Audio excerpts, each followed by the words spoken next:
그 24절에 알렉산드리아에서 난 아볼로라 하는 사람에 대한 얘기가 나옵니다.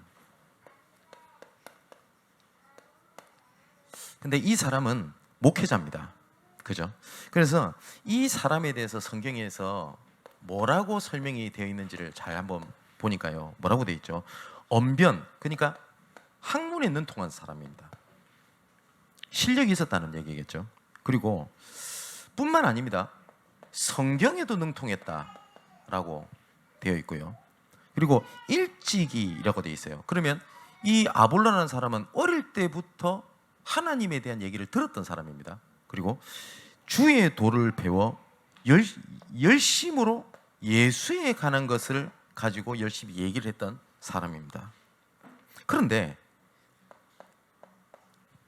뭐라고 되어 있냐면 세례 요한에 대한 세례만 알다라고 되어 있습니다.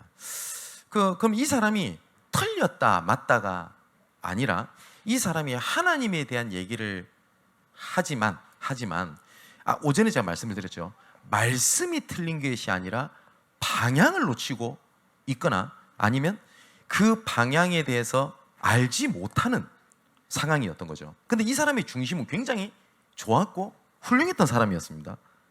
그런데 여기에 오전에 말씀드렸던 것처럼 실패자라고 여겼던 브리스길라 부부가 1년 6개월 동안 바울과 함께 있습니다.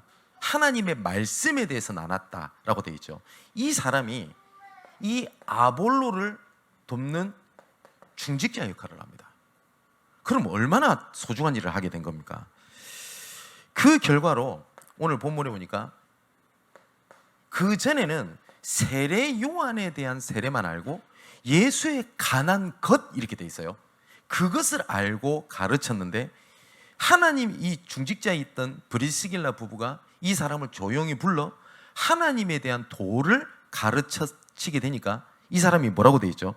이는 성경으로서 분명히 성경을 안다고 돼 있잖아요. 그죠? 성경으로서 예수는 그리스도라고 증언하여 공중 앞에서 힘있게 유대인의 말을 이기미르라 라고 돼 있습니다. 그러니까 이 사람이 중직자의 역할이 굉장히 중요했거든요. 그러면 상상해 볼 수가 있겠죠. 그러면 이 중직자가 아볼로를 보면서 야, 네 복음 모르네, 못 깨달았네, 와 이래가지고 말씀을 가르쳤겠습니까? 저는 아니라고 봅니다. 브리스길라 부부가 굉장히 겸손하면서 자기가 바울을 통해서 들었던 하나님의 은혜를 나눈 거죠. 그죠? 가르친 것이 아니라 나눈 겁니다. 우리 랩런트들이 기억할 것은 회사 내에서 믿는 사장님들이나 위에 사람을 만날 수 있겠죠. 그러면 이 사람이 아볼로하고 똑같은 상황일 수도 있습니다. 성경도 알고 예수님도 알고 열심도 있고, 그런데 방향과 내용이 좀 부족하다고 해서 그 복음 아닙니다 하면서 가르치면 됩니까? 아니죠. 근데 브리스길라 부부가 그 역할을 했던 것이 아니고 굉장히 겸손하게, 하지만 담대히 하나님께서 나에게 주셨던 은혜에 대한 얘기를 하게 되거든요. 근데 이 아볼로가 나중에 어떤 역할을 하게 되냐면 고린도 교회의 굉장히 중요한 교육자 역할을 합니다. 그래서 바울이 아볼로를 어떻게 평가를 하냐면 고린도전서 3장 6절에 보니까 나는 심었고 아볼로는 물을 주었다라고 표현합니다. 그러면 바울은 복음을 전하고 심는 중요한 역할을 했고 아볼로는 성장시키고 훈련시키고 양육시키는데 굉장히 중요한 역할을 한 교역자입니다. 그리고 목회자입니다. 그죠? 그래서 오늘은 아볼로 얘기를 위해서 조금 목회자를 조금 이해하고 어떻게 함께 갈 것인지를 조금 같이 말씀을 놓고 생각을 좀 해야 되겠습니다. 가장 첫 번째는 목회자가 가지고 있는 임무가 있습니다. 여러 임무가 있습니다. 그리고 담임 목사로 혹은 부목사로 아니면 교육 전도사로 아니면 전임 전도사로 교육자 형태가 다 다릅니다. 그리고 목회자도 파트가 있습니다. 원래 행정 목사, 교육 목사, 선교 목사 여러 가지가 있습니다. 그런데 이 사람들의 임무 중에서 제일 놓치지 말아야 되고 근본이 되는 것은 말씀입니다. 그거는 진짜 우리는 이걸 다 인정하고 알잖아요.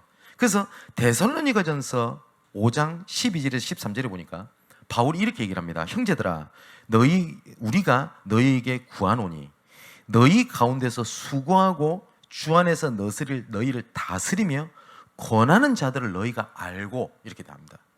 뭐냐면 우리가 너희한테 구하노니 라고 얘기하면서 그때 당시에 교회 지도자, 목회자들에 대한 부분을 너희가 알고 그들의 역사로 말미암아 사랑 안에서 가장 귀히 여기며 그 사람들과 함께 화목해라 라고 권면을 합니다.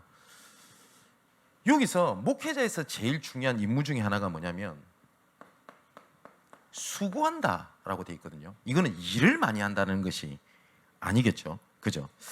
열심히 한다는 말도 저는 포함되는 것이 맞다고 봅니다. 근데 열심히 하는 목적이, 수고가 뭐냐면 말씀을 이루기 위한 겁니다. 그리고 여기 또 보니까 다스리는 자라고 되어 있거든요.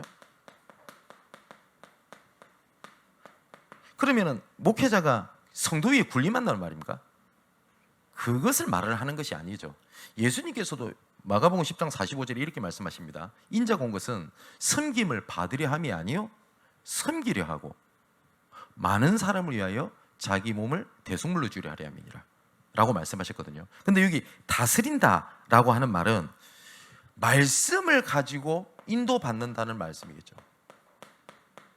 그죠? 제가 우리 장로님들한테, 우리 중재한테 종종 하는 얘기가 있지 않습니까? 우리 장로님들이나 우리 성도분들이 무조건 목사님 말을 따라야 된다. 저는 그거 복음 아니라고 봅니다. 그죠? 그런데 그 말씀에서 그렇게 되어 있다라고 얘기하는 것은 함께 가는 겁니다. 그죠? 이거는 목회자 말을 듣는다는 것이 아니고요. 또 여기 보면은 권면한다라고 되어 있거든요.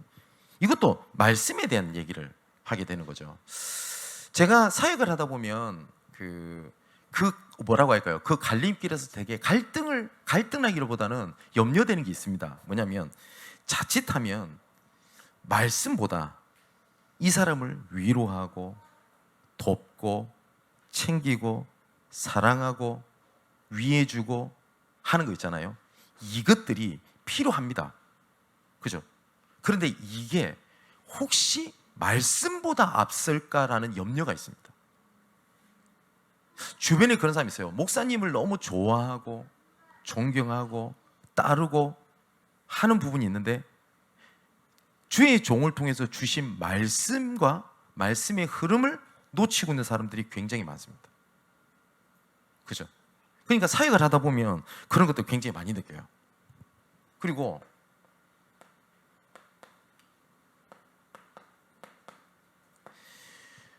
목회자가 성도를 인도한다라기보다는 나중에 좀 말씀드리겠습니다만 이 모든 것들을 뭘 한 거냐? 우리가 함께 걷는 거지 목회자가 뭘 한다는 것은 아닙니다.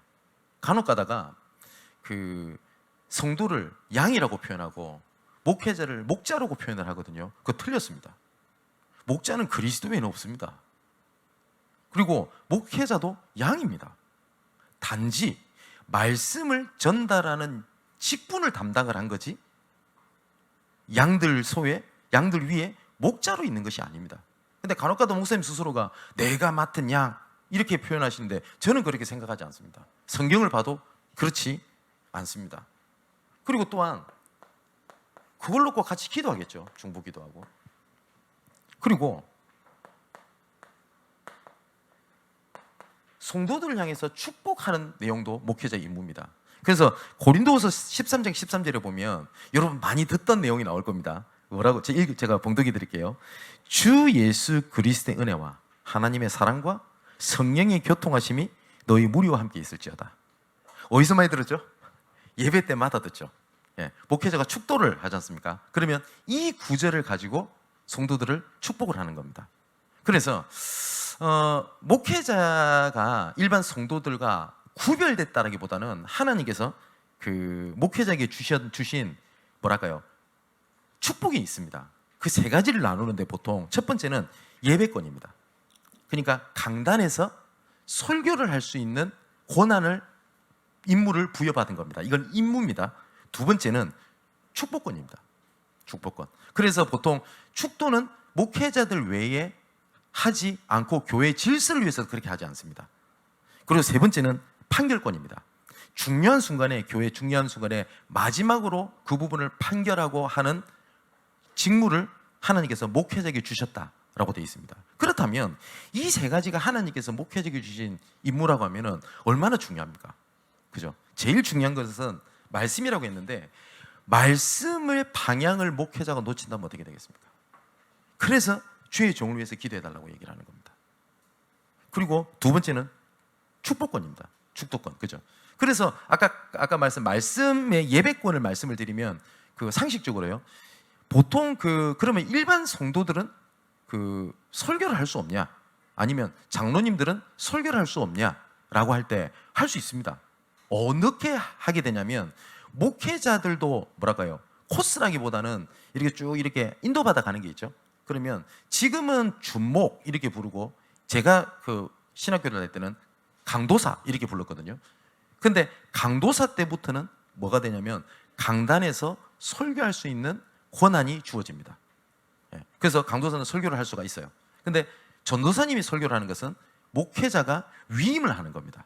위임을 할 수 있도록. 그럼 만일에 제가 우리 배장로님한테 뭐 수예배를 부탁한다 하면은 제가 위임을 한 거죠. 그러면 그 위임을 했기 때문에 그게 된 책임은 목회자한테 있습니다. 분명히.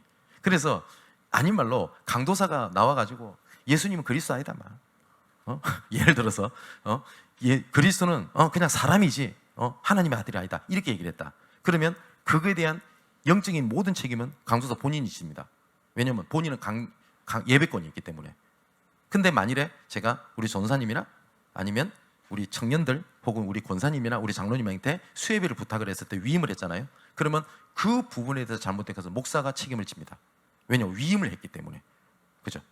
그래서 보통 담임 목회자가 아니면 예배 끝나고 난 다음에 축도를 하진 않죠. 보통 보면 어떻게 하죠? 사도신경 주기도문으로 예배를 마치고 하죠. 왜냐하면 그거는 목회자에게 주신 하나님의 것이기 때문에 그렇습니다. 그리고 이 치리권이라는 것도 마찬가지입니다. 만일에 우리 교회가 담임 목사가 공석이 돼요. 담임 목사가 공석이 되죠. 그러면 담임 목사가 결정해야 되는 몇 가지가 있습니다. 예를 들어서 공동유회라든지 아니면 세례라든지 성례라든지 이런 것들이, 만약 담임 목사님이 잠시 부재가 된 교회가 있단 말이에요. 그러면 노회에서 목사님을 임시로 파송을 합니다. 그래서 임시 당회장이 되어서 그 직무를 수행하도록 하게 되어 있습니다. 그래서 목회자한테 주신 권리입니다. 그래서 우리가 목회자 명을 세운다는 것이 그렇게 중요해요. 그러니까 오늘 아볼로라고 하는 인물을 세웠었을 때, 이 아볼로가 고린도 교회의 여러 가지 어려운 상황 속에 중요한 역할을 했던 목회자인 것만은 정말 사실입니다. 자, 그렇다면 두 번째로 아까 함께라고 표현을 들었는데요. 이 목회자와 함께하는 축복을 교회에서 찾지 못하면 굉장히 어렵겠죠. 그래서 좀 기억하실 것은 뭐냐면, 맡은 직무에 따라서 목회자가 무엇을 결정하고 하는 거지, 목회자와 성도가 상하관계가 아니라는 겁니다. 아까 말씀드렸죠. 목회자는 목자고 성도는 양이다. 틀렸다니까요. 그거 혹시나 그렇게 말하는 사람 틀렸다고 얘기해야 됩니다. 그거 틀렸습니다. 그래서 목회자는 상하관계가 아니라 상호관계입니다. 상호, 함께 가는 존재지, 예를 들어서 목사는 위에서 해서 막 끌고 가고 뭐 어떤 책임지고 하는 게 아니라는 겁니다. 제가 저는 목회를 잘하는 목회자 같지는 않습니다. 겸손이 아니라 사실입니다. 그러다 보니까 성도분들이 저를 봤었을 때 뭐 이런 부분이 좀 부족한 것 같고, 어쩔 때는 이런 지도력이 좀 부족한 것 같고 라고 하는 것들을 느끼실 겁니다. 그래서 정말 기도해 주시고요. 근데 한 번은 우리 중직자 세울 때, 임직식 대회 설교로 오셨던 강태형 목사님이 저한테 한 번은 이런 말씀을 저한테 조언을 하신 적이 있습니다. 저 지금도 그 마음속에 있는데 이런 말씀을 하세요. 진 목사, 성도들의 훈련을 누가 시키냐? 이 질문을 하세요. 그래서 가만히 보니까 목회자가 담당을 하지 않습니까? 그래서 목회자가 그 역할을 섬기고 합니다 라고 말씀을 드렸더니 고개를 끄덕거리면서 맞지? 그러면서 또 질문하셨어요. 그렇다면 목회자는 누가 훈련시키냐? 라고 말씀을 하세요. 저 가만히 보니까 하나님이 주체 아닙니까? 그죠? 하나님이 시키십니다. 목회자니까. 그러니까 강 목사님 그런 말씀하세요. 그분은 30년 넘게 40년 목회하신 분이거든. 그러면서 뭐라고 하시냐면 그건 맞는데 누구를 통해서 하냐? 그러면서 하신 말씀이 그럼 성도는 하나님이 교육 안 하나? 그러시더라고요. 맞잖아요. 그래서 가만히 있었더니 류광성 강태웅 목사님께서 이런 말씀하세요. 하나님은 성도를 통해서 목회자를 훈련시켜. 근데 대부분 목회자들은 그렇게 생각을 안 해. 왜냐? 상하관계라고 생각을 해. 순간 그 얘기를 듣는데 순간 아차 싶더라고요. 그죠? 그 이후로 우리 성도들 통해서 듣는 얘기 이런 것들이 참 많이 제가 바뀌게 된 계기가 된 것 같습니다. 그러니까 목회자와 뭐냐면 함께하는 축복은 상하관계가 아니라 상호관계입니다.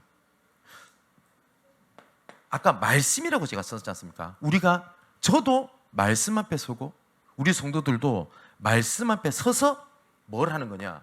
거기서 나오는 순종입니다.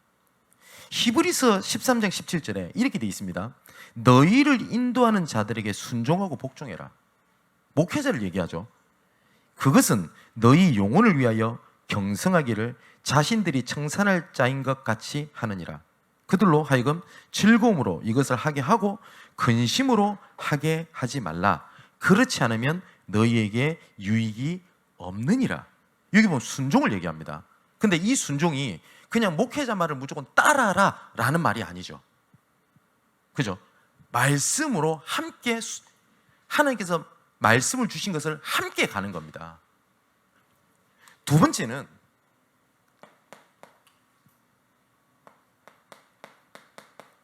인정함입니다. 아모스 3장 7절에 보면 여호와께서는 자기 종 선지자들에게 말씀을 주시지 않고서는 결코 이를 행하심이 없느니라 라고 말씀을 하셨어요. 제가 어머니께 배웠던 신앙입니다. 뭐냐면 어쩔 때는 저도 이럴 때가 있었습니다. 아, 저건 좀 아니지 않나? 그리고 굳이 저런 표현을 썼어야 했나? 랄 때가 있을 거 아닙니까? 근데 제 어머니 입에서 저건 좀 그렇다라고 말씀하시는 것을 저는 한 번도 들어본 적이 없어요. 항상 뭐라고 말씀하시냐면 하나님께서 저분 입을 통해서 하시는 말씀이라는 것을 어머니는 인정을 하셨어요. 그분이 감정으로 했든지 간에 어떤지 간에 말씀을 듣는 입장에서는 그렇게 하셨어요. 또 세 번째 중요한 얘기가 있습니다. 아까 읽어드렸는데 데살로니가전서 5장 13절에 보니까 함께 하는 것을 보고 뭐냐면 화목하라라고 되어 있습니다. 여러분, 목회자와 사이좋게 지내라 이런 말이 아닙니다. 근데 그런 말은 아닌데 상상외로요, 내가 하나님의 말씀을 인도받는데 굉장히 큰 걸림돌과 사단의 속임수가 되는 것이 뭐냐면 목회자의 관계이기도 합니다. 만일에 이걸 뛰어넘어서 그거하고 상관없이 말씀 따라간다라는 수준이 된다면 괜찮습니다. 근데 대부분 그렇지가 않습니다. 그래서 저도 목회자의 상처받아서 무너진 사람들을 많이 보게 됩니다. 그러면 정말 안타깝습니다. 그리고 그래도 말씀 따라가야지 라는 것이 근본적으로 맞지만 제 양심상 그렇게 권면을 하지 못할 때가 훨씬 더 많습니다. 그래서 조금 제가 조언을 드리자면 하나님께서 함께하는 축복을 놓치도록 만드는 여러 가지 오해, 갈등 이런 거 있지 않습니까? 이런 부분들은 쌓아두지 마십시오. 그리고 이런 부분들을 내어놓고 복음 안에서 함께하는 화목의 축복을 누리시는 것이 맞습니다. 아볼로가 브리스길라 부부를 만났을 때의 모습을 한번 생각해 보십시오. 어땠을까요? 그죠? 근데 브리스길라는 복음을 하니까 아볼로가 완전 밑바닥에 엎드려 가지고 가르쳐 주세요 이렇게 관계가 돼서 목회자를 살렸던 것 같습니까? 아니겠죠. 그죠? 그리고 분명히 아볼로와 관계, 아볼로를 돕는 거 그런 부분들을 역할을 했었을 겁니다. 또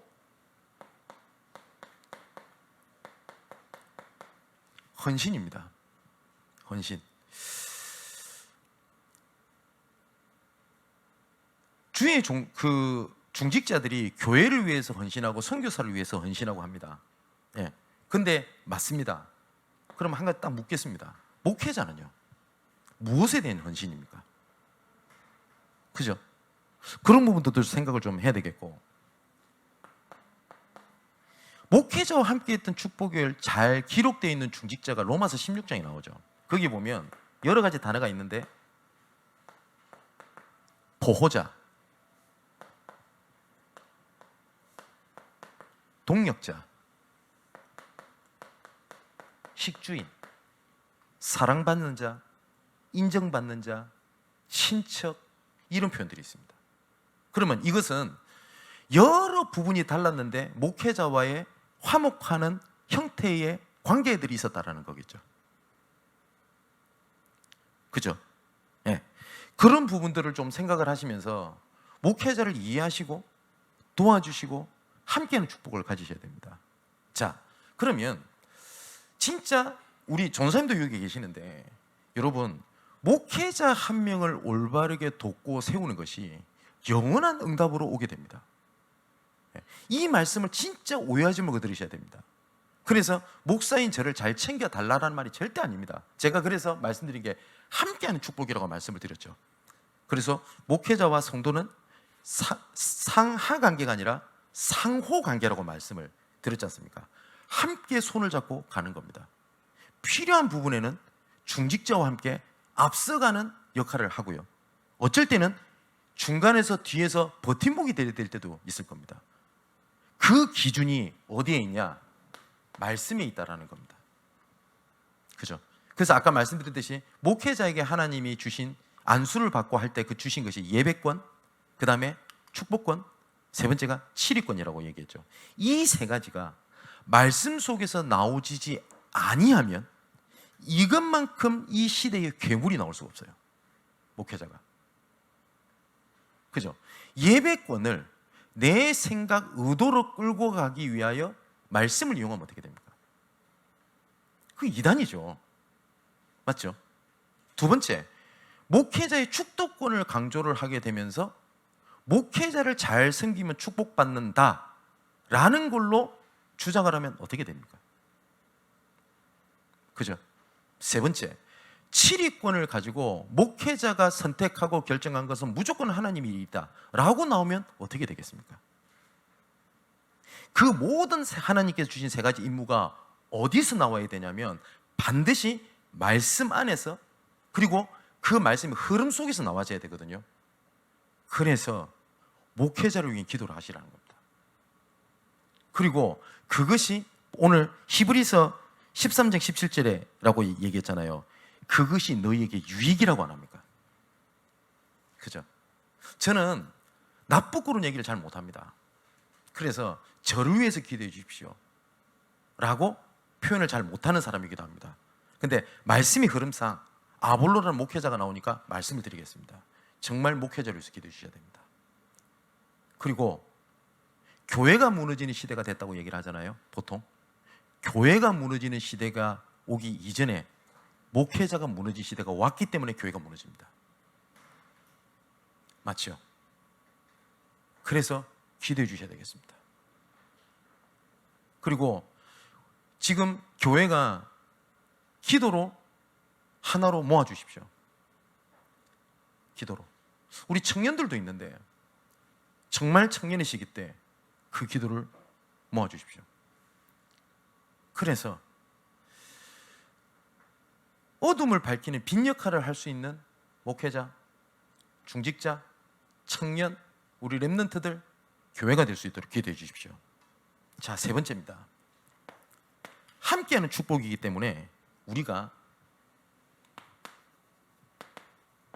목회를 전당하는 사람 보고 목회자라고 얘기를 하죠. 근데 이 목회는 함께 하는 겁니다. 그래서 제가 말씀드렸죠. 예배에 여러분들이 참여자냐, 아니면 구경꾼이냐, 아니면 예배자로 서냐가 다르죠. 그죠? 실제로 예수님께서 우리 구약성경 때부터 하나님께서 제사 단을 쌓고 하는 거에 참여했던 모든 백성들은 예배자로 함께 했지 구경꾼이 아니었어요. 그죠? 근데 이 시대에 예배자가 아니라 구경꾼이 많아진 시대가 돼버렸어요. 이거는 교회 와서 일을 많이 해라는 것이 아닙니다. 저는 오히려 은혜 받는데 걸림돌이 진짜 될 것 같다. 그러면 저는 교회에서 일을 하는 것은 하지 말라고 얘기하는 편입니다. 그러지 말고 하나님 앞에 집중할 수 있으면 그것만큼 좋은 게 없습니다. 그런데 많은 사람들이 이런 얘기를 서슴없이 합니다. 편하게 예배드리고 싶어요. 그냥 아무도 모르게 그냥 조용히. 그러면 이거를 똑같은 얘기를요, 내 살아계신 부모님한테 한다고 생각해 보십시오. 우리가 하나님 아버지라고 얘기를 하죠. 우리가 아버지를 섬긴다고 얘기를 하죠. 그럼 오늘 아버지한테 전화해서 부모님, 내가 하고 싶은 대로 내가 할 수 있는 대로 편하게 부담 가지지 않게 제가 효도할게요 라고 말하면 어떻게 뭐라고 얘기하실 거예요? 아버지가 어떤 말을 할까요? 주변은 뭐라고 할까요? 그걸 보고 호로자석이라고 그래요. 그잖아요. 근데 예수님께서 요한복음 4장에 말씀하셨습니다. 하나님은 지금도 예배하는 자를 찾는다 라고 말씀을 하셨어요. 그 모든 것들을 가지고 뭐라고 얘기를 하냐? 목회라고 얘기를 합니다. 그래서 그 일을 전담으로 맡은 사람들을 목회자라고 얘기를 하고요, 이 일에 예배자로 함께하는 걸 보고 목회라고 얘기를 합니다. 자, 그래서 목회에서 제일 중요한 것은 가장 첫 번째가 교역자겠죠. 이 교역자가 놓치지 말아야 될 것이 세 가지가 있습니다. 전도하는 시스템, 그리고 이 전도 현장을 움직일 수 있는 제자에 대한 시스템, 양육이 훈련이 필요하겠죠. 이 세 가지 임무에 대해를 보고 사람을 돕고 하는 것들은 가장 제일 중요한 역할입니다. 쉽게 말하면 이 교육자는 앞장서는 겁니다. 리더. 두 번째는 중직자입니다. 중직자는 제가 이런 말씀 드렸지 않습니까? 설교, 그 다음에 축복권, 이런 것을, 이런 말씀, 이런 것을 제외하고 장로님들은, 중직자는 위치상, 행정상으로는 목회자하고 동등합니다. 그래서 교회의 중요한 일은 장로님들과 의논을 하고 장로님들과 함께 가는 것이 맞습니다. 그래서 목사님이 이렇게 했으니까 장로님도 무조건 따라와. 저는 그게 복음이라고 얘기하고, 성경도 그렇게 하고 있지 않습니다. 그래서 장로님들과 의논을 하는 거거든요. 이 장로님들은 조금 현장에서 뭔 역할을 하는 거냐? 문 역할을 좀 해주시는 겁니다. 빛을 발해야 되잖아요. 그래서 세우는 걸 보고 망대라고 합니다. 중직자는 다른 사람은 연약해서 하지 못하는, 지속하는 파수꾼 역할을 하는 거고요. 세 번째는 말씀을 전달하는 안테나 역할을 하는 겁니다. 다시 말하면 두기고가 이 역할을 합니다. 두기고가 이러거든요. 바울의 사정을 그 교회에 전달하고요, 그 교회의 사정을 그대로 바울에게 전달을 합니다. 그래서 바울은 직접 다 가보지 못하기 때문에 두기고가 하는 역할이 굉장히 중요했습니다. 그죠? 그래서 저도 예를 들어서 어떤 청년이라든지 아니면 성도들이 어떤 얘기를 하게 되면 그 얘기를 최대한 객관적으로 들으려고 좀 생각을 합니다. 그리고 혹시 좀 이 사람은 좀 나랑 가까우니까 라는 좀 그런 사람이 하는 얘기들은 조금 더 객관적으로 들으려고 합니다. 그 역할을 좀 해주셔야 돼요. 근데 간혹 가다가 이 역할이 아니라 나만 알고 나 혼자 끙끙 앓고 하는 것은 하나님의 계획이 아닙니다.